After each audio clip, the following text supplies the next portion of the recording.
یہ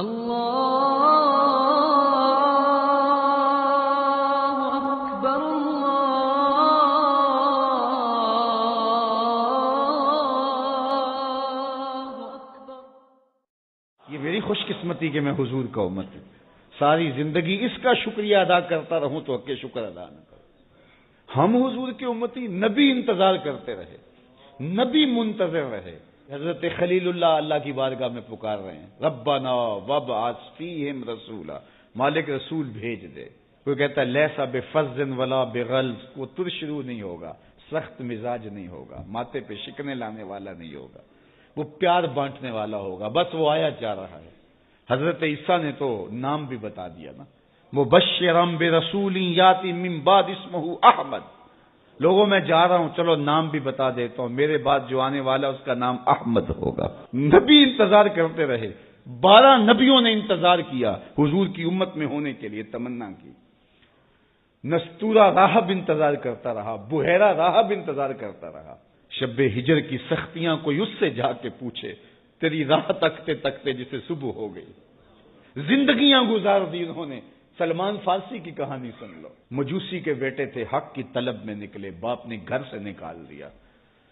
ایک پادری کے پاس جا کے رکے، زندگی بھر اس کی نوکری کی. جب اس کا آخری وقت آیا، اس نے کہا میری تدفین کے بعد غموریا چلے جانا، وہاں کا پادری خدا رسیدہ ہے، تجھے اس سے کچھ مل جائے گا.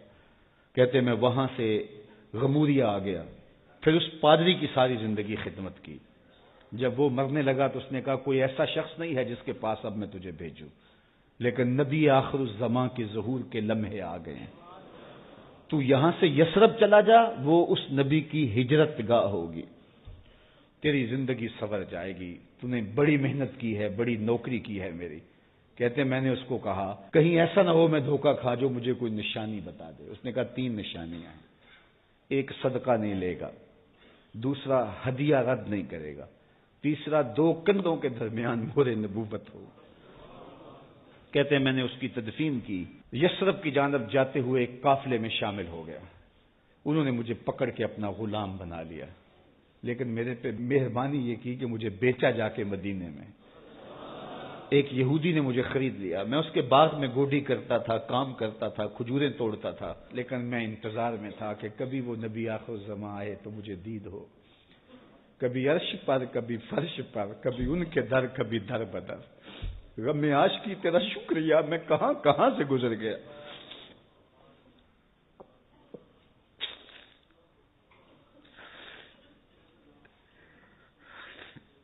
کہتے ہیں ایک دن میں اپنے باغ میں کھجوریں توڑ رہا تھا کہ ہواؤں میں مستی پیدا ہو گئی اور ہر سمت سے طلع البدر علینا کی صدائیں گونجنے لگیں.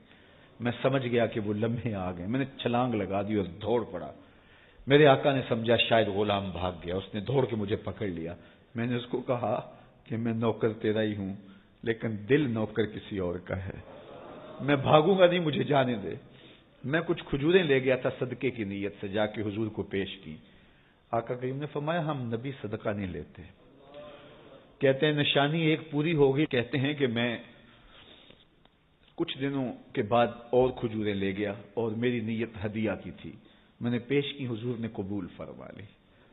لیکن میں بھی کہتا تھا تیسری نشانی بھی پوری ہو لے تو پھر مانوں گا.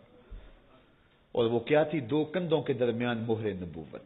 کہتے ہیں ایک دن حضور میرے باغ میں آئے اور آقا کریم نے اپنے مبارک کندھے پہ چادر رکھی ہوئی تھی اور چادر کی اوٹ میں مہر نبوت چھپی ہوئی تھی.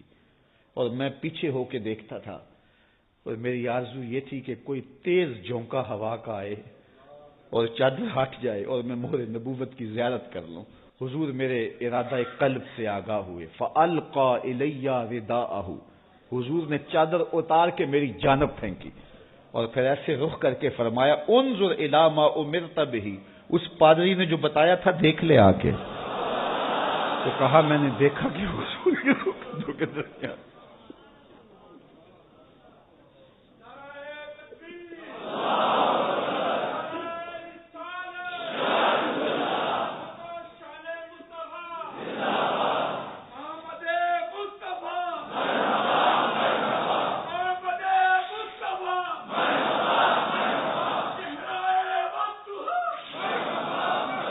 شب ہجر کی سختیاں کوئی اس سے جا کے پوچھے، تیری راہ تکتے تکتے جسے صبح ہو گئی۔ ہم نے تو کوئی انتظار نہیں کیا نا، ہم نے تو کوئی دکھ نہیں سہا، ہم سوئے تھے مقدر جاگ اٹھے۔ ہمارے والد مسجد سے مولوی صاحب کو بلا لائے، انہوں نے کان میں آ کے کہا مبارک ہو تو حضور کا نوکر بن کے آ رہا۔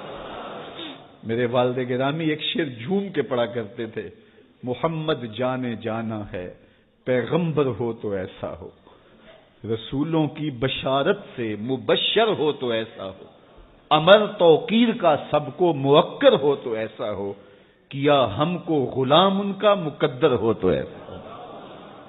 میں اپنے مقدر پہ قربان نہ جاؤں، آپ اپنے مقدر پہ نثار نہ جائیں، ہمیں وہ نبی ملا جو نبیوں کا نبی۔